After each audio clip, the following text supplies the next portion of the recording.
La locomotive est russe, rouge. Le train vert qu'elle tire, intégralement blindé des vitraux planchers, est nord-coréen. Entrée en gare à Kasan en Russie, de l'autre côté de la frontière nord-coréenne. Une importante délégation mobilisée pour accueillir Kim Jong-un, parti dimanche de Pyongyang, accompagné de membres du parti et de l'armée, est venue rencontrer son allié Vladimir Poutine pour la deuxième fois depuis son accession au pouvoir.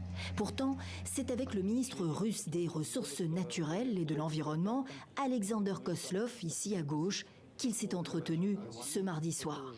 Le président russe est à Vladivostok ce mardi, quelques centaines de kilomètres plus au nord, où se tient un forum économique.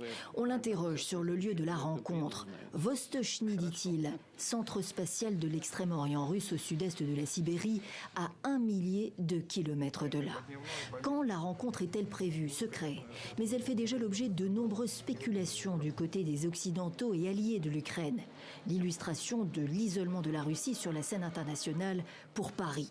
Le Kremlin évoque des négociations et éventuellement une rencontre à deux. Pour Washington, il s'agit de poser les bases d'un accord d'armement. Des munitions et des missiles anti-chars pour Moscou afin de soutenir la guerre en Ukraine contre des technologies de pointe pour les tout nouveaux sous-marins et satellites nord-coréens. Cette rencontre est une mise en garde de Moscou, selon cet expert. Il s'agit essentiellement d'envoyer un signal. La Russie est capable de créer des problèmes supplémentaires en Asie de l'Est. La logique est donc la suivante. Si les États-Unis et Séoul soutiennent de manière excessive l'Ukraine, la Russie pourrait contribuer à créer une nouvelle menace nord-coréenne. Une chose est sûre, personne ne prend à la légère l'alliance russo-nord-coréenne.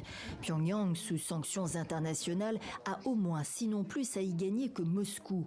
Pékin suit la situation également en silence, jusqu'ici.